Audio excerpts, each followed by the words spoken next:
The wizard studies में आपका हार्दिक स्वागत है। आइए देखते हैं कक्षा 8 गणित अभ्यास 18C प्रश्न नंबर 3। 28 सेंटीमीटर लोहे की 28 सेंटीमीटर भुजा की लोहे की वर्गाकार चादर से दयाराम लोहार बड़े से बड़ा वृत्ताकार समतलीय तवा तैयार करता है। तवे का क्षेत्रफल बताइए और कितनी चादर बची रहेगी। जैसे ये 28 सेंटीमीटर भुजा की, मान लीजिए ये 28 सेंटीमीटर भुजा है ये वर्ग की, तो ये पूरी भुजाएं कितनी है 28 सेंटीमीटर। चारों भुजाओं की लंबाई 28 सेंटीमीटर, 28 28 28 सभी की, क्योंकि वर्ग की सभी भुजाओं की लंबाई एक समान होती है।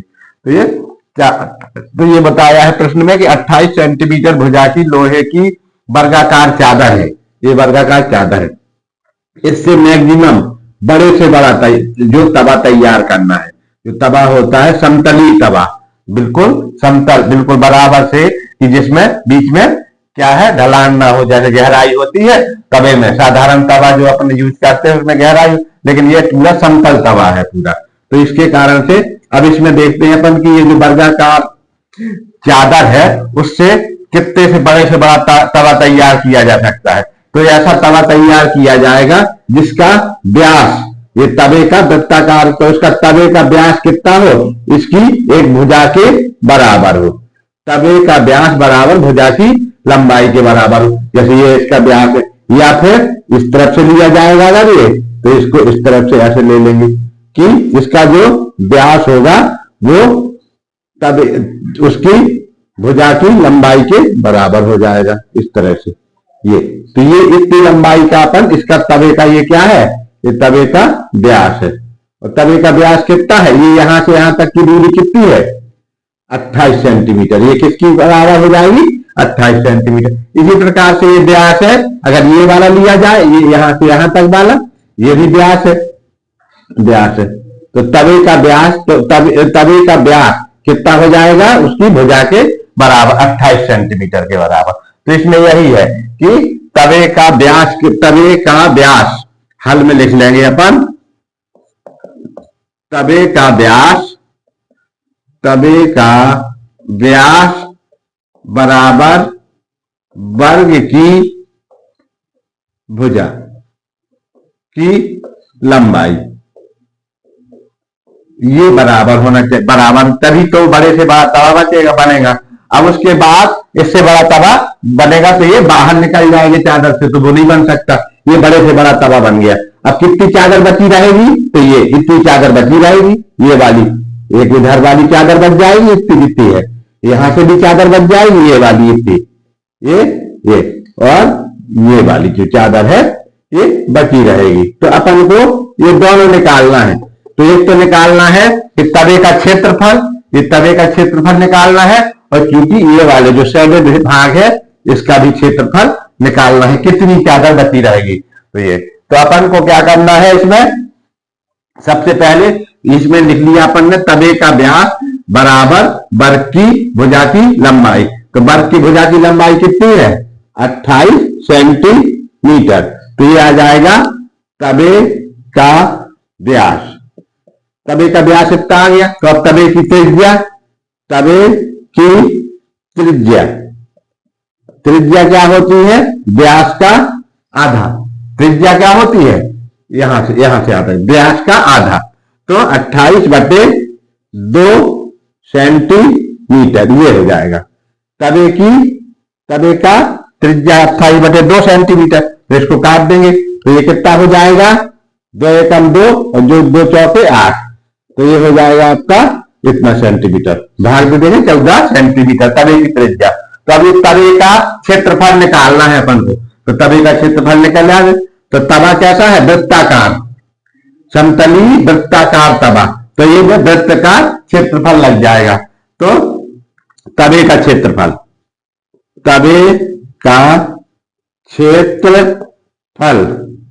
बराबर, ये क्या हो जाएगा, वृत्त का क्षेत्रफल बराबर, तवे का क्षेत्रफल बराबर कितना हो जाएगा 14 सेंटीमीटर त्रिज्या वाले वृत्त का क्षेत्रफल।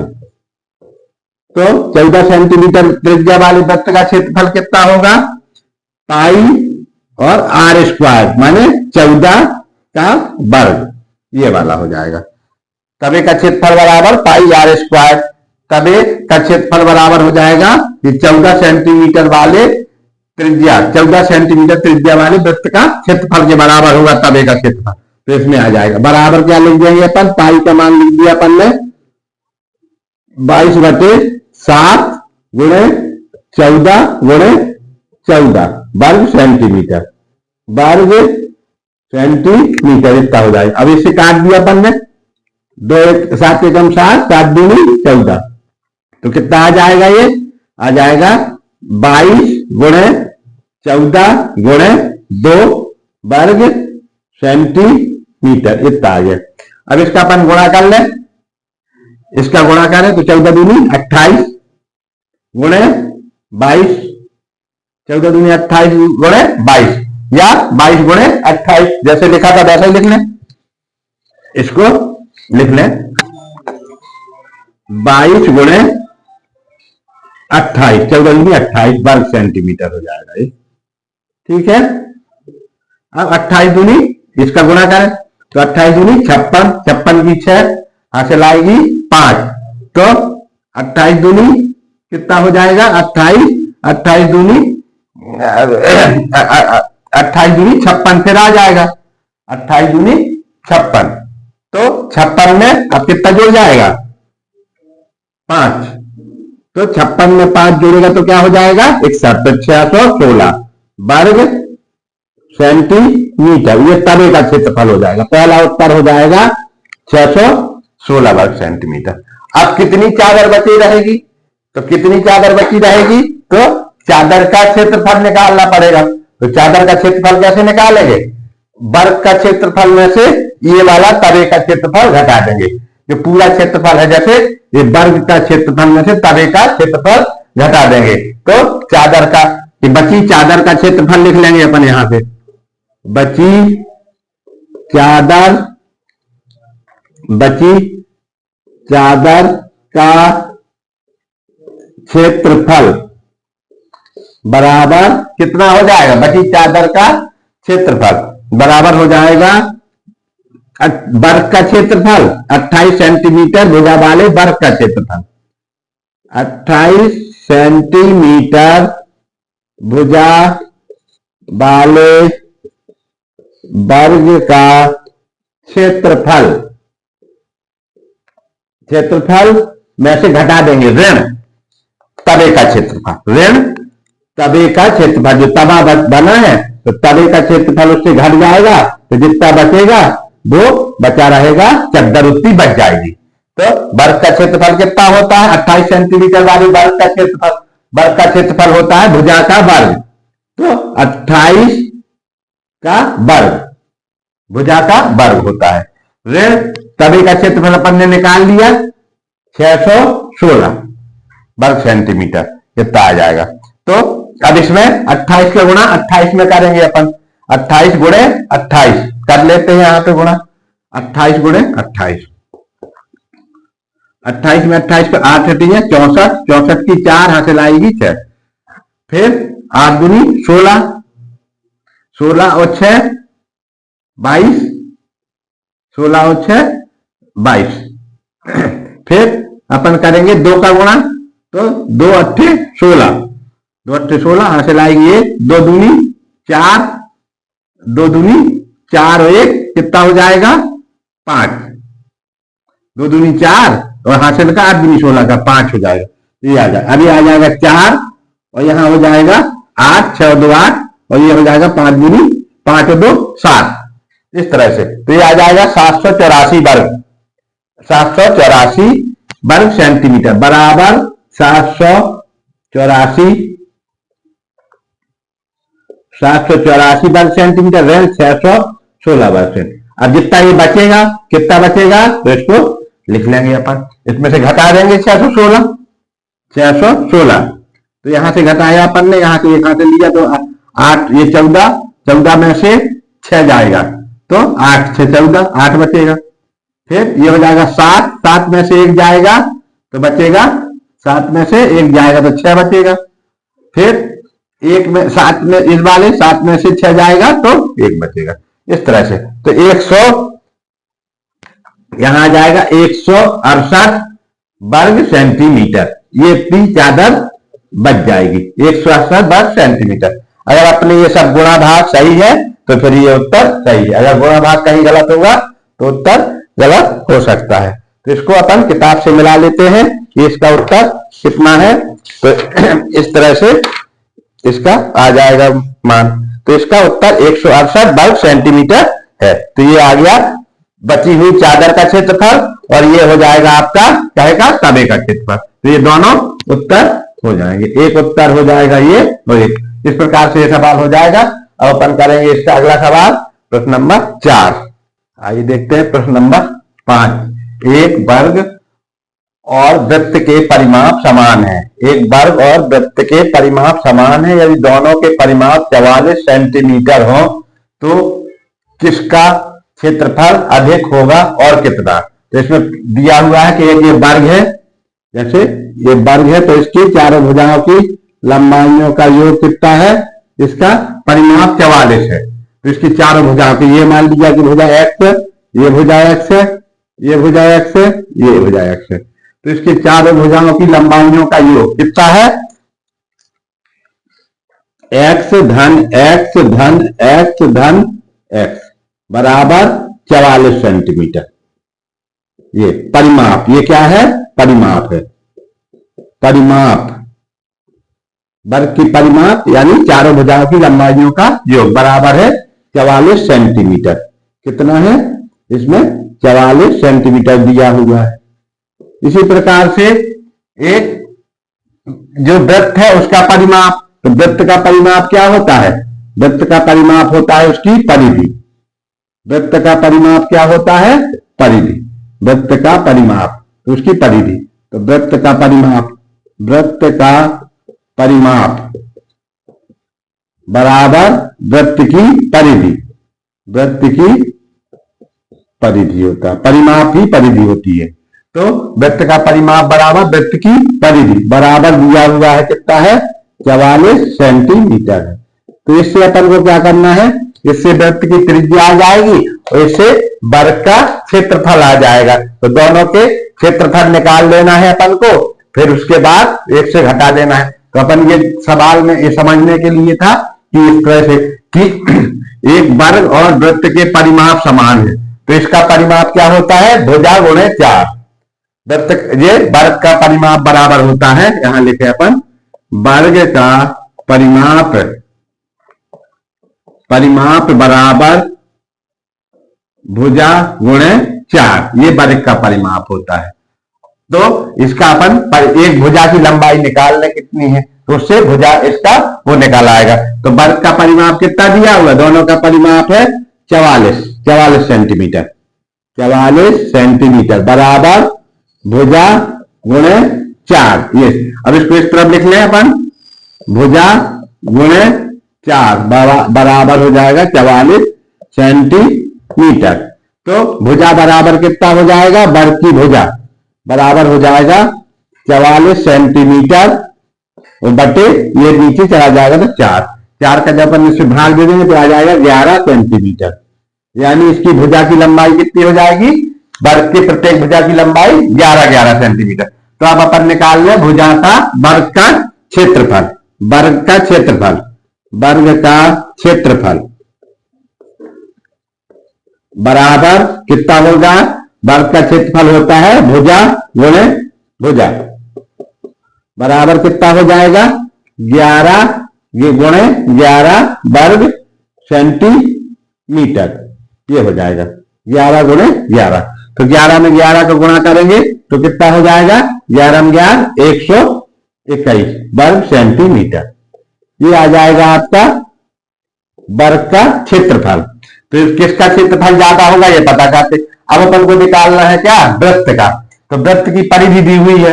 अब वृत्त की परिधि देखो, वृत्त का परिमाप, वृत्त का परिमाप बराबर होता है वृत्त की परिधि। वृत्त की परिधि परिधि। और वृत्त की परिधि काहे के बराबर होती है? 2 पाई और त्रिज्या उसका 2 पाई आर या उसकी त्रिज्या 2 पाई आर वृत्त की परिधि। तो परिमाप दिया हुआ है, कितना है वृत्त का परिमाप? 44। तो अपन लिख लेते हैं यहां 44 सेंटीमीटर बराबर वृत्त की परिधि बराबर कितना है? 2 पाई गुणे त्रिज्या या आर। तो इसको इस तरफ लिख लेते हैं 2 पाई गुणे त्रिज्या बराबर 44 सेंटीमीटर। तो अब त्रिज्या भर निकालना है अपन को पहले, क्योंकि त्रिज्या निकाल लेंगे फिर उसका क्या करेंगे? वर्ग का इसका वृत्त का क्षेत्रफल निकालेंगे। फिर आ जाएगा ये त्रिज्या बराबर 44 बटे 2 और पाई सेंटीमीटर, ये देखा होगा। अब इसको आगे हल करें अपन, तो आगे इसको लिखे 44 बटे 2 गुणे 22 और ये 7 ऊपर चला जाएगा, यहां हो जाएगा सेंटीमीटर। अब इसको काटे तो ये कितना हो जाएगा? 22 दूनी 44, कितना हो जाएगा? 22 से कम 22 और 22 दूनी 44। 2 से इसको काट दिया, 2 एकम 2, 2 एकम 2, तो कितना आ जाएगा? इसकी त्रिज्या आ जाएगी अपनी वृत्त की त्रिज्या, त्रिज्या बराबर हो जाएगा 7 सेंटीमीटर। ये त्रिज्या आ गई। अब अपन को निकालना है वृत्त का क्षेत्रफल। तो वृत्त का क्षेत्रफल यहां निकाल लेते हैं। वृत्त का क्षेत्रफल बराबर वृत्त का क्षेत्रफल बराबर होता है पाई गुणे त्रिज्या का वर्ग, पाई आर स्क्वायर, यानी पाई गुणे त्रिज्या का वर्ग। तो बराबर पाई माने हो जाएगा 22 बटे 7 और त्रिज्या कितनी है? 7 गुणे 7। त्रिज्या कितनी आई है? 7, तो 7 गुणे 7। तो इसको देखो काट दें अपन, तो 7 एकम 7 और 7 एकम 7 करें।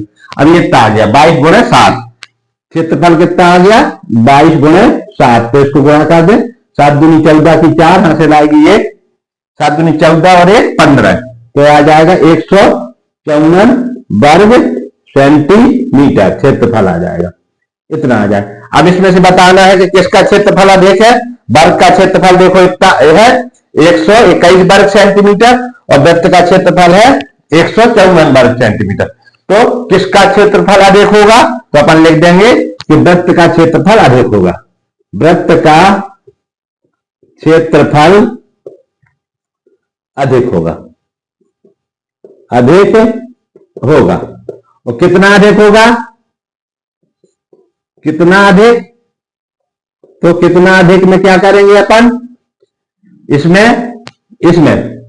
154 में से घटा देंगे 121, तो बराबर आ जाएगा, यहां घटाएंगे 4 में से 1 जाएगा तो बचेंगे 3, फिर इसमें 5 में से 2 जाएगा तो कितना बचेगा?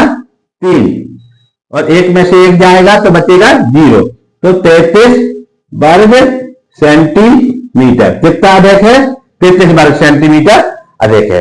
और किसका अधिक है? वृत्त का अधिक है। और कितना अधिक है? 33 वर्ग सेंटीमीटर अधिक है। तो इस तरह से इसका उत्तर हो जाएगा कि प्रश्न नंबर 5 का उत्तर आ जाएगा इस तरह से कि किसका अधिक है? वृत्त का क्षेत्रफल अधिक है और कितना अधिक है? 33 वर्ग सेंटीमीटर अधिक है। तो ये इसका दोनों उत्तर हो जाएगा।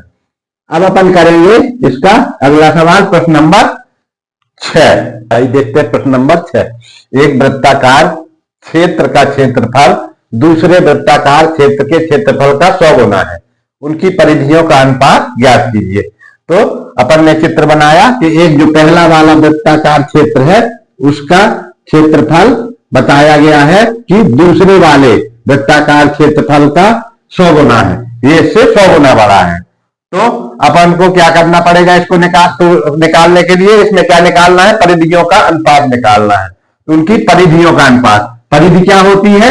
ये दूरी परिधि कहलाती है, ये वाली परिधि। तो इसकी दोनों की परिधियों का अनुपात निकालना है। तो अपन को क्या करना पड़ेगा? दोनों की परिधियां निकालना पड़ेगी। तो परिधियां निकालने के लिए त्रिज्या की अपन लिख देते हैं कि माना कि पहले वृत्त की त्रिज्या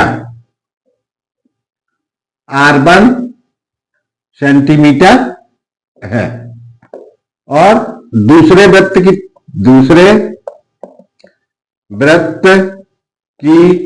त्रिज्या कितनी है, r2 सेंटीमीटर है। ये अपन ने मान लिया। तो अपन ने अब निकाले क्षेत्रफल। तो पहले वृत्त का क्षेत्रफल, पहले वृत्त का क्षेत्रफल बराबर कितना हो जाएगा, क्षेत्रफल होता है पाई आर स्क्वायर। तो pi R square pi r1 square हो जाएगा पहले वृत्त का क्षेत्रफल, क्योंकि उसकी त्रिज्या r1 है।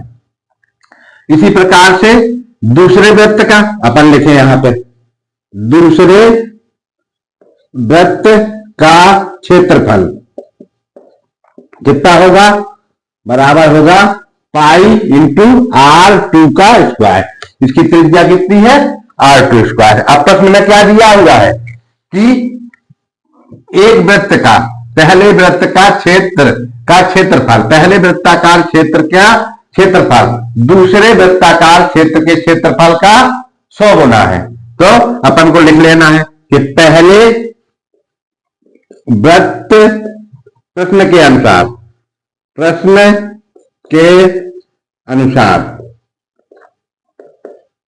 अनुसार क्या है, पहले वृत्त का क्षेत्रफल बराबर 100 गुणे दूसरे वृत्त का क्षेत्रफल, दूसरे वृत्त का क्षेत्रफल।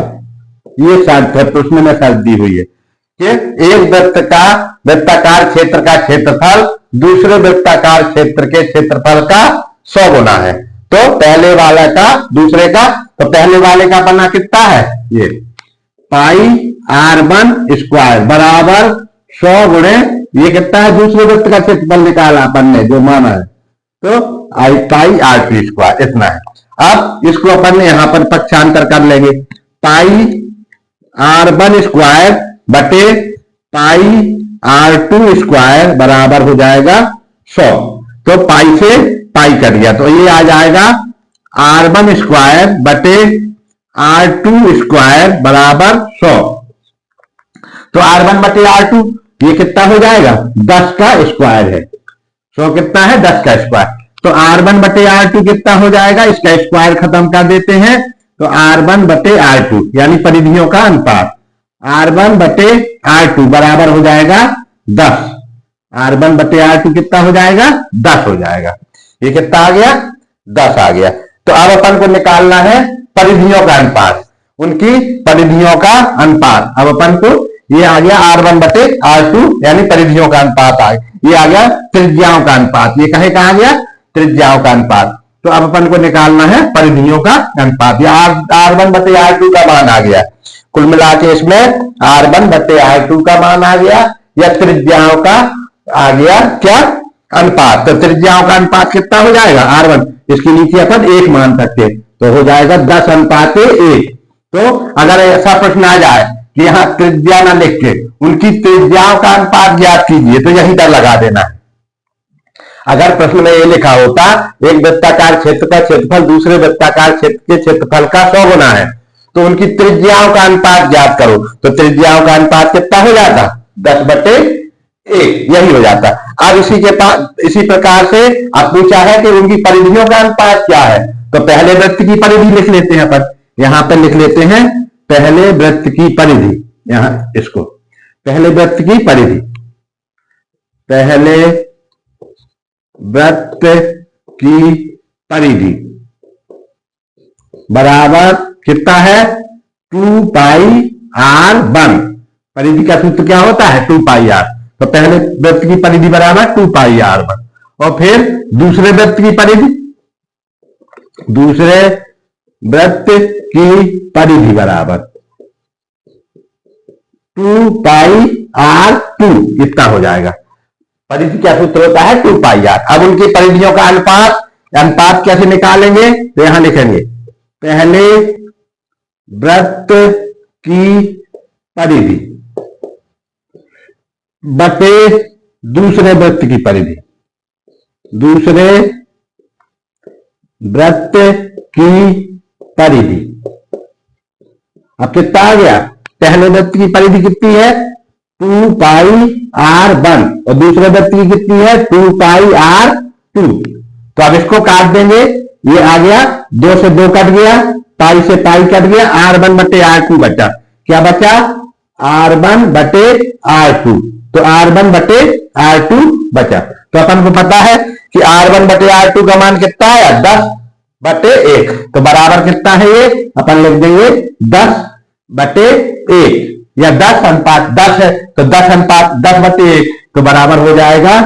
ये परिधियों का अनुपात है तो ये इसको क्या कहेंगे? परिधियों का अनुपात, दोनों वृत्तों की परिधियों का अनुपात। तो ये है परिधियों का अनुपात। इसको क्या कहलाएगा? परिधियों का अनुपात। परिधियों का अनुपात बराबर हो जाएगा कितना? ये 2πr1 बटे, तो इसको ये कट जाएगा तो कितना? वही r1 बटे r2 के बराबर, तो बराबर आ जाएगा 10 अनुपात 1। यही इसका उत्तर हो जाएगा। तो चाहे परिधियों का अनुपात आए या फिर त्रिज्याओं का अनुपात, ये क्या है? त्रिज्याओं का अनुपात है। तो ये भी परिधियों का अनुपात भी वही आ जाएगा, क्योंकि परिधियां है अपन वृत्त की, पहले वृत्त की परिधि 2πr1, इसकी परिधि हो जाएगी 2πr2। तो परिधियों का अनुपात यानी पहले वृत्त की परिधि बटे दूसरे वृत्त की परिधि। तो पहले वृत्त की परिधि है 2πr1, उसमें भाग दे दिया अपन ने 2πr2 का, तो ये कट गया 2 से 1, 2 कम 2, पाई से कम पाई, और बचेगा r1 बटे r2। तो इसका मान कितना है? r1 बटे r2 का मान कितना आ जाता है? r1 बटे r2 का मान आ गया 10 बटे 1, यानी कि यहाँ पर अपन ने निकाला था r1 बटे r2 का मान आ गया 10। तो इस प्रकार से इसका जो अनुपात आएगा 10 अनुपात 1, यही इसका उत्तर हो जाएगा। तो ये चाहे त्रिज्याओं का अनुपात पूछे चाहे परिधियों का अनुपात पूछे, दोनों का एक ही आएगा। अब अपन अगला सवाल करेंगे अगले वीडियो में।